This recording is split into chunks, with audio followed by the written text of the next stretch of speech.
con dos de los candidatos punteros justamente a presidir esa institución tan importante para la democracia mexicana. Le doy la bienvenida a Arturo Painberg, muchísimas gracias por acompañarnos. Muchas gracias. Y gracias también a Michael Chamberlain por estar aquí con nosotros. Muchas gracias. Habrá oportunidad de seguir conversando con algunas de las otras voces que están justamente interesadas en esta recta, pero les agradezco mucho a ustedes, cuya trayectoria pues los pinta en el círculo más cercano, más cerrado de probables presidentes de esa institución. La primera pregunta, y es obligada, déjenme darles de entrada por orden alfabético, la entrada a Michael y luego a la salida será Arturo quien le tocará cerrar. ¿Por qué aspirar a ese puesto hoy? ¿Cuáles son las razones personales, las razones biográficas, las razones de coyuntura por las que Michael Chamberlain decide participar en esta competencia, digamos, para presidir la Comisión Nacional de Derechos Humanos? Gracias, Ricardo. Mira, déjame contarte primero que tengo 30 años trabajando en la defensa de derechos humanos desde la sociedad civil. Siempre he estado acompañando a víctimas, desde, por ejemplo, la masacre de Acteal, con violaciones a derechos humanos en el contexto del conflicto armado zapatista. He estado acompañando a personas presas de manera injusta. Tengo ya 5 años trabajando con familiares de personas desaparecidas y tengo 2 años como parte del consejo de la CNDH. Y me doy cuenta de cómo la CNDH ha sido un instrumento desaprovechado para poder incidir en la situación de crisis que vive México y de la cual no hemos podido salir. Desaprovechado, de plano. De plano desaprovechado. La CNDH ha sido una institución que gestiona casos, vigila la legalidad o no de los actos de autoridad, pero ha sido muy ausente del contexto nacional. No se ha dado cuenta que hay una crisis nacional de derechos humanos. Entonces trata los casos de manera aislada, separada, donde lo importante es el trámite y no la víctima. Entonces hay mucha indolencia. Y a mí me parece que en términos de, por ejemplo, el derecho a la verdad, ¿no? Saber qué es lo que está detrás del fenómeno terrible de desapariciones o de ejecuciones o de feminicidios, la CNDH podría aportar mucho más explicación. Hacen más los periodistas de investigación con recursos muy precarios, ¿no?, que la CNDH, que es la institución más grande del continente, y que no es capaz de documentar desde una perspectiva de derechos humanos y proponer cambios estructurales, cambios que vayan a las causas de las violaciones a derechos humanos. Arturo Painberg. Muchas gracias. Antes que nada, agradecer el espacio y también agradecer el estar aquí contigo y con Michael. Para mí es un honor estar junto a uno de los más admirados defensores de derechos humanos como es Michael Chamberlain, y pues esta mesa me parece muy, muy interesante, muy productiva. ¿Qué decir después de lo que dice Michael? Yo abono en todos los sentidos lo que acaba de comentar Michael. Quisiera nada más puntualizar algunos temas. Bueno, tengo una experiencia de 23 años en la defensa y promoción de los derechos humanos, con experticia en mediación de conflictos. Soy oaxaqueño. Mi trabajo lo he hecho en un ámbito más que nada regional, y me tocó también vivir temas como la matanza de Agua Fría, la masacre de Agua Fría, iniciar un proceso de pacificación en la Sierra Sur en Oaxaca. Me tocaron muchos eventos, pero los más significativos son los que tienen que ver con esa violencia inducida por el Estado, ¿sí? O ya el desbordamiento total con la agudización de las contradicciones, como lo vimos en el 2006, donde también me tocó participar en la primera etapa de la mediación del conflicto junto con el maestro Francisco Toledo y el padre obispo Arturo Luna Reyes. De ahí se incorporó Serapaz, haciendo un trabajo muy importante de todo el equipo de Serapaz. Y después de esto, el producto de la lucha importante de la sociedad civil, se construye un nuevo instrumento jurídico, que es la Defensoría de los Derechos Humanos del Pueblo de Oaxaca, la primera defensoría de derechos humanos del país. Y me toca ser el primer defensor, pasando por ahí 7 años y conociendo de las violaciones a derechos humanos que se generan en el Estado. Viene la pregunta personal. Ya entendí la trayectoria, pero hay siempre cuerdas íntimas, donde uno dice, es mi momento, tengo que hacerlo, es mi responsabilidad. ¿Por qué, Michael? ¿Por qué, Arturo, toman esta decisión? ¿Cómo no? Bueno, quisiera nada más colocar que, independientemente de que la CNDH no nada más no está viendo lo que está pasando en términos del anacronismo en el que vive como institución, me parece que también ha sido una institución maniquea. Me parece que también ha sido una institución, con todos los logros que podemos atribuirle, una institución que, si descartando totalmente a los compañeros que trabajan de manera muy importante en esta institución, también ha habido una utilización de la institución, una instrumentalización de la institución. ¿Política? Sí, ¿no? Que ha mantenido de alguna manera el status quo y no ha permitido que rebase de manera plena el estado de cosas el país en términos de derechos humanos. Si bien es cierto que cumplió una función importante durante estos años, me parece que ya está agotada la institución y tiene que someterse a un proceso de transformación, de renovación total. Michael, pregunta de Iván. Sí. En la soledad, en la intimidad, ¿por qué tú? Mira, yo creo que ha sido particularmente en los últimos 5 años en donde he acompañado a los familiares desaparecidos, donde por un lado he comprendido que puedo dar un servicio, ¿no?, ante una situación tan terrible como la que se vive hoy en México. Por tu capacidad. Por mi capacidad. Yo creo que tiene que ver con la experiencia de 30 años trabajando en el tema. Tiene que ver, y esto lo resalto mucho, algo que yo he aprendido de las familias, de las personas desaparecidas, es a templar mucho las emociones, y entender que la lucha por los derechos humanos hoy en este país no tiene que ver con enfrentarte por egos, ¿no?, sino por una acción de servicio, ¿no?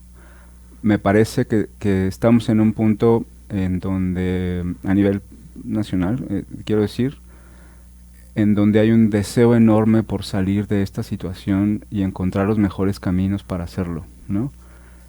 Y creo que he pasado por muchas vertientes y es un poco lo que me devuelven las caras de las mamás, es el servicio que puedo aportar en este momento de mi vida, a partir de mi experiencia, a partir de lo que conozco en términos de la realidad nacional, pero también de la defensa y promoción de derechos humanos.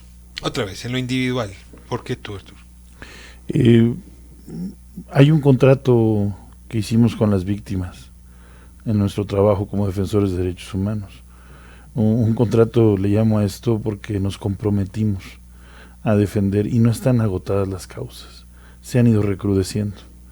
Para mí es muy importante que, sabiendo que existe una posibilidad dentro de la constitución de cosas como se están dando, el no participar pues sería también una omisión de parte de los que tenemos el conocimiento para hacerlo.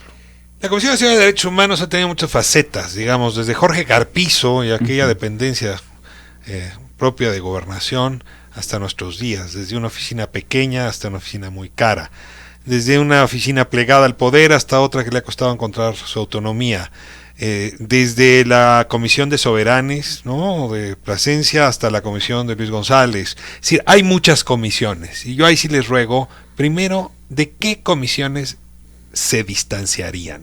Y la siguiente pregunta va a ser, ¿con qué comisiones se sentirían más próximos? Empezamos con la parte, digamos, más oscura. Pero, ¿de qué comisión tomarías distancia? Plasencia, la anterior a Luis González. A Luis González. ¿Por qué? Porque ahí es donde yo descanso el maniqueo, que el gran deterioro de la Comisión Nacional se dio en esta etapa. ¿Sí? ¿Peor que con Soberanes? No sé si peor, porque el nivel de peor está muy difícil de medir, pero sí, en cuanto a lo que le tocó atender a este cuerpo de ombudsman, ¿no? Me parece que hizo muy lábil la institución, ¿sí?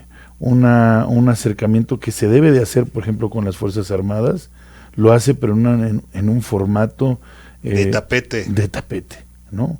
Y eso no se puede permitir, porque va contra la lucha de todos, ¿no? No podemos olvidar que la lucha por los derechos humanos ha costado sangre, ha costado exclusión, ha costado mucho dolor, ¿sí? Y este personaje y el cuerpo de trabajo que estuvo cercano a él, no nada más él, deterioró de manera muy importante. Esa sería para mí uno de los obscurantismos de la... Michael, El momento inquisitorial de la comisión para Sí. usar lo del oscurantismo. Mira, yo como lo veo es que es tiempo de que la CNDH brinque a otra etapa totalmente. Esta ha sido una etapa, yo la veo desde Carpizo hasta Luis Raúl, como un continuo, ¿no? En realidad es un continuo, no es un habría continuo. rupturas. No, yo creo que hay mejoras, pero no hay rupturas, ¿no? Mm. Yo respeto mucho a Luis Raúl, soy parte del consejo de la CNDH. Veo que ha hecho cosas importantes, como sí veo esfuerzos por acercarse a la sociedad civil, sobre todo si uno lo mira a la luz de las administraciones anteriores. Pero la CNDH no termina, o todavía no es una defensoría de derechos humanos. Insisto, es una institución que vigila la legalidad en el mejor de los casos de los actos de autoridad, ¿no? Pero no termina de asumirse como defensora de víctimas, ¿no? Y eso ya es una etapa que tenemos que brincar, ¿no? Hay que considerar que en este continuo, ¿no? Quizá con la excepción de Miguel Rocati en algún momento, pero ha sido pues gente de jurídicas de la UNAM, la CNDH ha sido de la Ya UNAM. no debería ser jurídicas Ya no de la debería UNAM. ser. Debería ser mucho más de parte de sociedad civil, debería ser mucho más de la sociedad que está buscando por mejorar las condiciones del país. Voy a diferir para hacer la siguiente pregunta. La CNDH no se formuló, no se creó cuando teníamos la peor época de la guerra y la violencia. De acuerdo. Y ciertamente 2007, 2008 es una ruptura para el país y también para la CNDH. Y ahí empieza una CNDH que en efecto no ha sabido cómo moverse en esa circunstancia, y yo coincidiría muchas veces puesta de tapete. Pero nada me lleva a pensar que esta violencia va a disminuir en breve. Uh-huh. Incluso la institucionalización de la Guardia Nacional, la presencia legal del Ejército, pues ojalá y me equivoque, pero significa todavía una época de dificultades donde la posibilidad de violaciones de derechos humanos permanece latente. ¿Cómo entrarle en esa circunstancia? Es un contexto muy complicado. ¿Qué han pensado? Yo se los diría, si a mí me tocara, diría, no, en este momento no, muchas gracias. Me parece el más complicado de la historia de la Comisión Nacional de Derechos Humanos, además con un presidente que claramente no está contento en cómo ha operado esa comisión. En mi caso, Oaxaca ha sido el reducto de violencia por excelencia a partir del poder público, ¿no? Fue de los últimos lugares donde se desmembró el cacicazgo y hubo una transformación política y fracasó y volvió. O sea, hemos vivido realmente una tocó Nochistlán. Me tocó Nochistlán, me tocó Agua Fría, pero Nochistlán es un caso importante. Pero para responder la pregunta que haces, que me parece que precisamente en este momento debe de transformar el eje o cambiar el eje, como dice también Michael, de un jurispositivismo ahí acendradísimo, dogmático y burocrático, legalismo puro, a poner en el centro más bien a las víctimas y hacer más horizontal el trabajo de la Comisión Nacional. Hoy si le presentas una recomendación a una víctima no la entiende, no nada más una víctima, a cualquier persona no la entiende, está construida desde un lenguaje que si está lejos de la ciudadanía y de las víctimas, imagínate la cosmovisión de los pueblos indígenas, o está lejos de cualquier traducción a una lengua o un idioma indígena, o está lejos de poder ser asequible a alguna persona con discapacidad, por ejemplo, visual. Entonces, está totalmente desarticulada.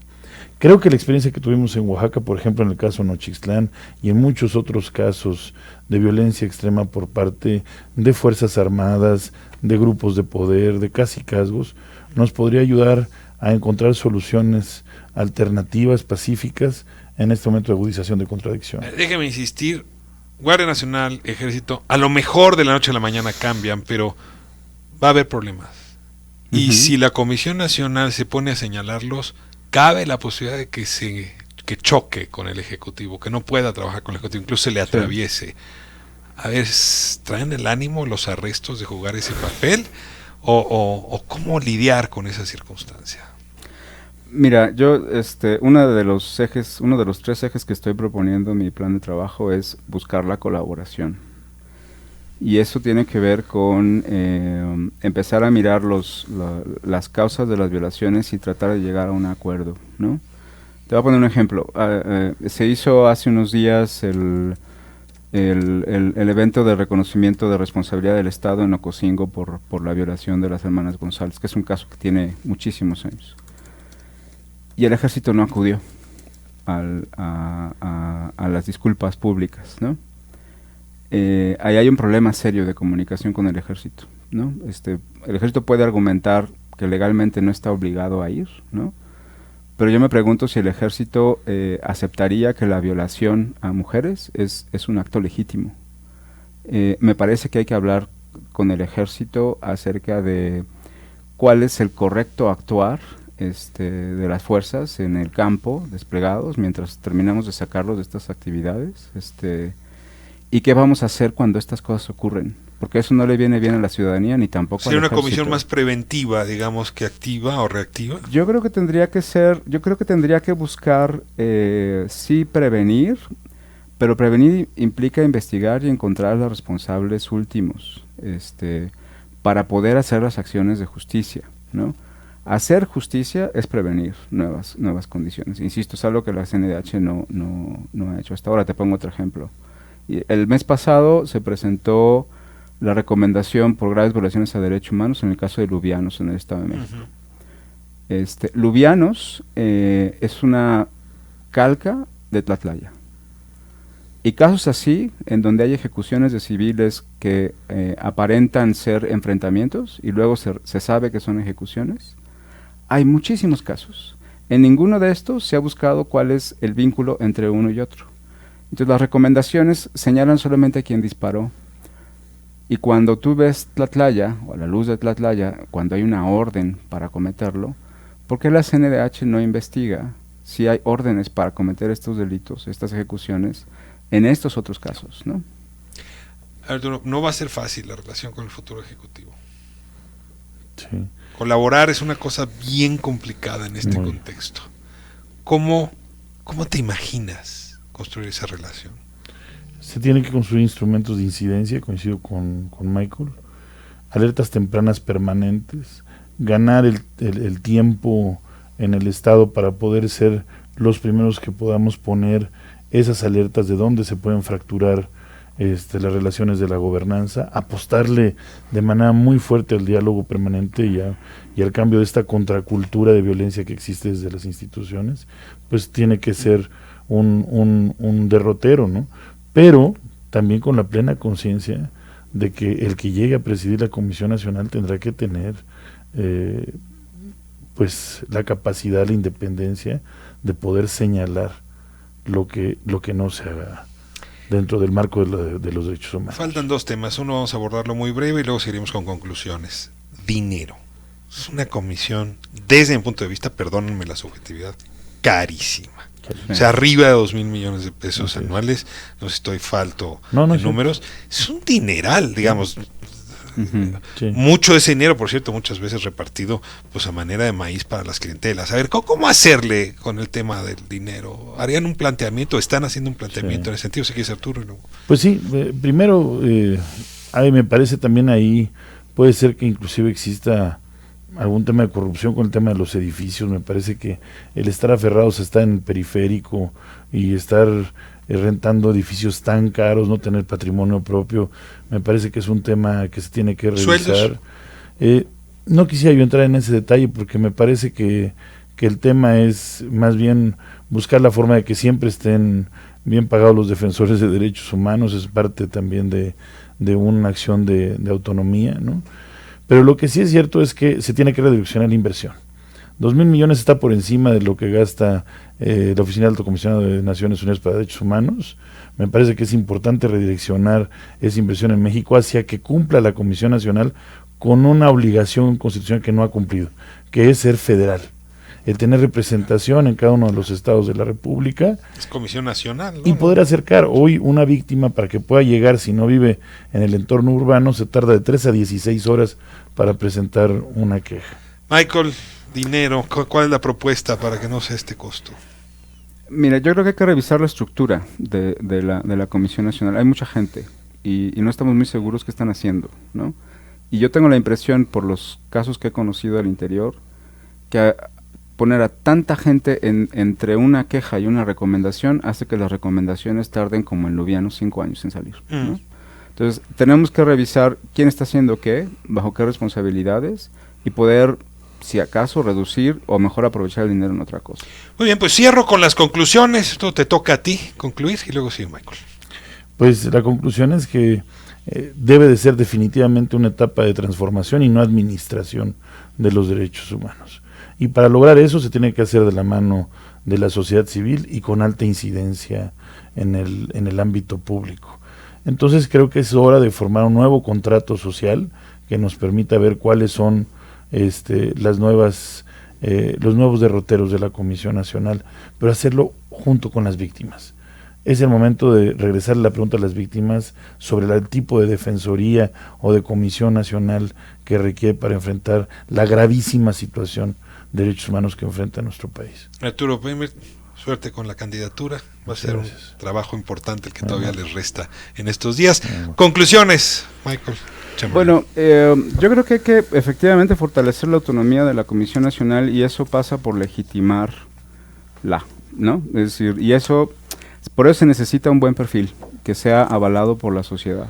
Si hay dudas con respecto a quién queda, vamos otra vez a hacer de la institución algo que, por muy buena fe incluso que tenga la persona que quede, no va a lograr hacer las cosas. 2, tiene que ser una comisión que, como dice Arturo, colabore con sociedad civil, con el mismo gobierno, para buscar las mejores formas de salir de esta crisis. No tiene sentido la confrontación, eso me parece algo estéril, ¿no? Hay que buscar salir del problema, y me parece que hay algunas voluntades, sí hay voluntades dentro del nuevo gobierno para buscarlas. Creo que es un asunto, insisto, de diálogo, eso espero yo, ¿no? Y colaborar con sociedad civil, sobre todo con las víctimas, insisto, con periodistas de investigación, con la academia, para proponer las mejores salidas a los tantos problemas graves que estamos viviendo en materia de derechos humanos. Pues si así viene la camada de candidatos, vamos por buen camino. La verdad es que muchas gracias, Ricardo. Sentiríamos muy bien representados si el Senado mira con la inteligencia necesaria este nombramiento. Al mismo tiempo me atrevo a advertir, nombrar a alguien incondicional que le reste autonomía, peso, gravedad a la comisión sería el peor error a cometer. Así es que pues desde los medios nos toca vigilar esto con calma. Exacto. Y cuánto nos ha ayudado, me ha ayudado esta tarde escucharlos con su inteligencia puesta en este tema tan importante. Gracias, Arturo. Muchísimas gracias, Michael. Muchas gracias, Ricardo. Me despido. De vuelta viene Natalia Saltalamaquia. Tenemos enfrente el tema latinoamericano.